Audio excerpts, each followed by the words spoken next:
大家来意大利旅游有没有那种踩到地来回来很懊悔的那种经验呢？比如说像门票被拒啊，餐厅被坑啊，或是错过重点景点呢？今天这支影片淘淘就来告诉你台湾人来意大利最容易踩雷的10大旅游地雷，保证让你看完以后呢就能避开所有的旅游陷阱哦，让你这次的旅游呢能够顺畅又安心。记得看到最后哦，因为还有非常实用的小撇步，淘淘会分享给你哦。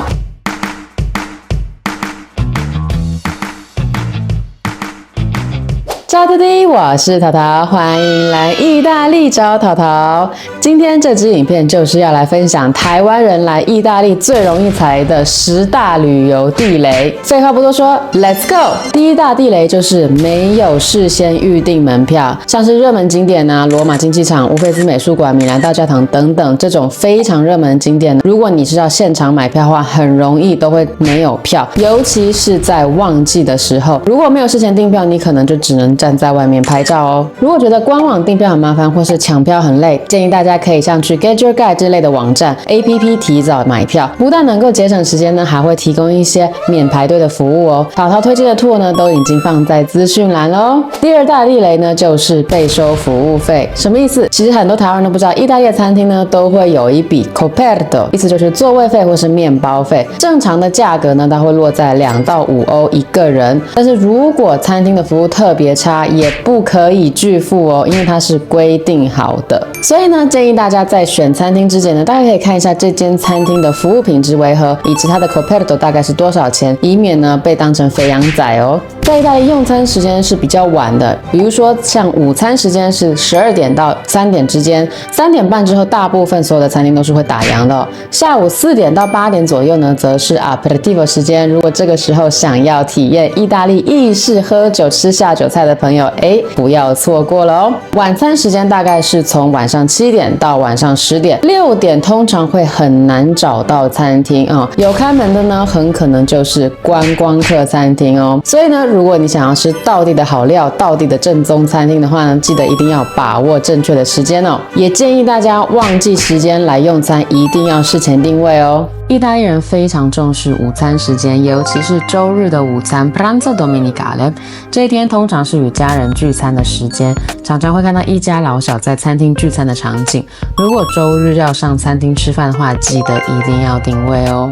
第4个地雷就是没有避开通勤的高峰时间。意大利的区间火车啊，或是地铁，早上8点跟下午6点的时候都会非常的挤哦。当地人上班通勤时间啊，差不多就在这个时候，有的时候是连站的位置都没有。所以如果要赶行程的朋友，尽量买票的时候呢，错开这个时间。意大利是一定要打票的哦，如果你没有打票，或是你买错票，抓到呢是会被重额罚款的哦。罚款金额甚至有时候可以高达50几欧以上哦，荷包会痛哭哦。所以记得大家，如果是纸本票的话，一定要打票哦。如果你是 APP 买票的话，那记得出示 APP 就可以了。意大利没有小费文化，小费呢已经包含在餐点里面的价格了哦。但是如果服务真的非常好，当然是可以给小费的哦。记得我跟家人有一次去威尼斯旅游，最后呢我们是给了我们总消费的10%的小费，服务生呢真的是超级开心兴奋到呢直接拼命的拥抱我跟我妈，而且还送我们巧克力哦。所以呢，如果服务真的很好的话，再额外给服务生服务费是没有问题的哦。如果服务不好，不给小费是真的没有关系的哦。不知道大家有没有在意大利遇过让你觉得值得给小费的服务经验哦？欢迎留言给淘淘分享哦。自驾族最常踩的地雷就是 ZTL 禁区。意大利呢，所有的老城区几乎都是 ZTL， 意思就是禁止一般车辆进入。如果不小心误闯呢，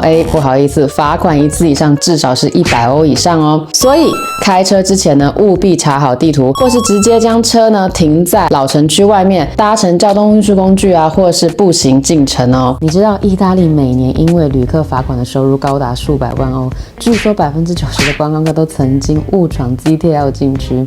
其实 ZTL 禁区就是为了保护古城区跟建筑还有居民的生活，这也是为什么意大利老城区都这么的迷人了。那淘淘的小撇步来啦，如果你要去避免进入到 ZTL 区，自驾旅游就使用 APP Waze， 这个呢能够让你避开意大利的 ZTL。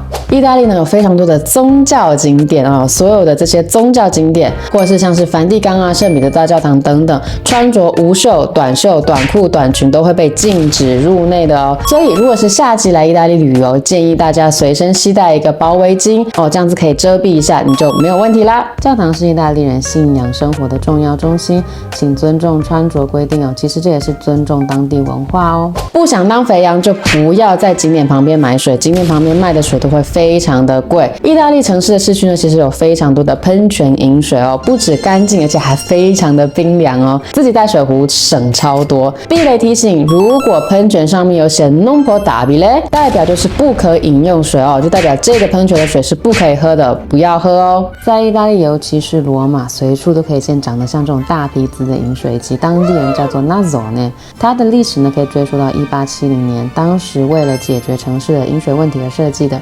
而这些饮水机流出来的都是干净的饮用水，完全免费。所以不管你是逛到口渴，还是只是想要省钱，Nazzone绝对是旅途中的救星。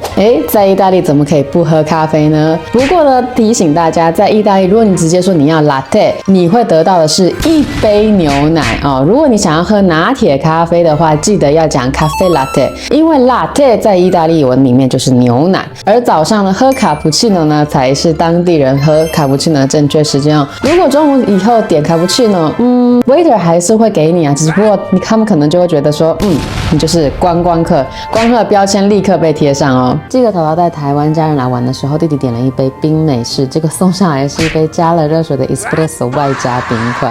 都来到意大利了，那就跟意大利人一样点一杯正统的咖啡吧。你有没有在意大利点错过咖啡的经验呢？欢迎留言告诉淘淘哦。在意大利旅游的时候呢，住宿除了住宿费以外，还会额外支付一个叫做城市费 （Tassa di soggiorno）。